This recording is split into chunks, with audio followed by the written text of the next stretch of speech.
சீரியல்களின் full எபிசோடுகளை Sun டிவியில் ஒளிபரப்பான உடனே எக்ஸ்க்ளூசிவாக சன் நெக்ஸ்டில் மட்டும் ஃப்ரீயா பாருங்கள். 3 பேருக்கு சேர்த்து 23,000 வருது சார்.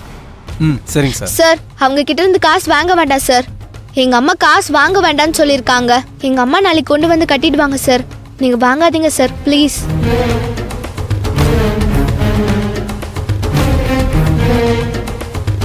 ஏன் மதுமிதா, உங்க சித்தப்பா தானே இவரு, ஏன் வேணாங்கிற?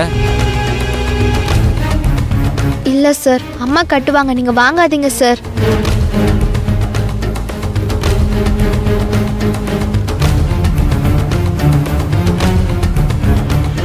ரகு, ஒரு நிமிஷம் வந்துடுறேன். நீங்க 3 பேரும் வாங்க.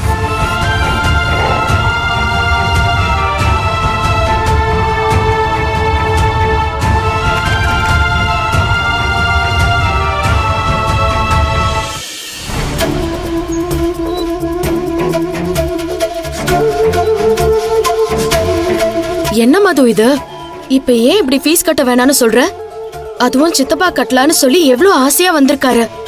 அவர் முன்னாடியே கட்ட வேண்டாம்னு சொன்னா அவர் மனசு கஷ்டப்படும்ல. அவர் ஃபீஸ் கட்டினா எங்க மனசு கஷ்டப்படும் ஆண்டி. ஆமா ஆண்டி, பூர்ணிமா சித்தியும் ரகு சித்தப்பாவும் சேர்ந்து அம்மாவோட ஃபேக்டரியை மூட வச்சுட்டாங்க. பூர்ணிமா சித்தியால தான் ஆண்டி இப்ப அம்மா காசு இல்லாம இருக்காங்க. நம்ம ஃபேக்டரியை மூட வச்சு நம்ம கிட்ட இருந்த காசெல்லாம் புடுங்கிக்கிட்டு அதுல வந்த காசை வச்சு ஸ்கூல் ஃபீஸ் கட்டுறாங்கல்ல ஆண்டி. அப்ப அம்மாவுக்கு தெரிஞ்சா அம்மா மனசு கஷ்டப்படும்ல. எங்களுக்கு அந்த காசு வேண்டாம் ஆண்டி.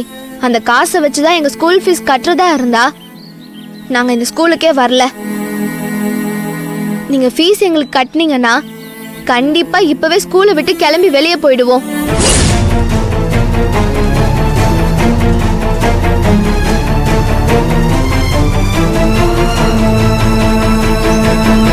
நந்து போயிடலாம்ல?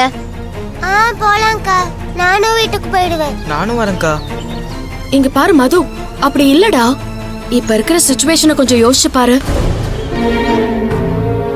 சார் ஒரு நிமிஷம் இருங்க, வந்துடுறேன். போயிட்டு வாங்க. செவந்தி கையிலயும் பெருசா பணம் இல்ல. உங்களுக்கும் ஃபீஸ் கட்டணும்.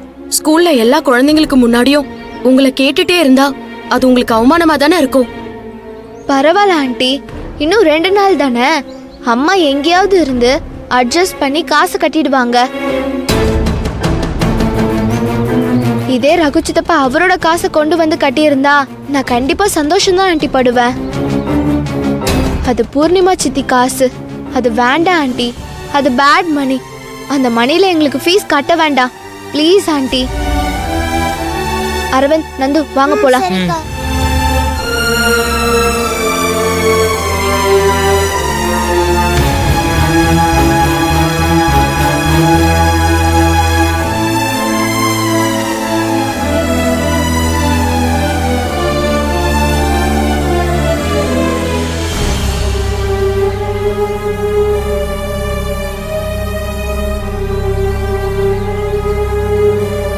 எல்லாத்தையும் கேட்ட சிந்து.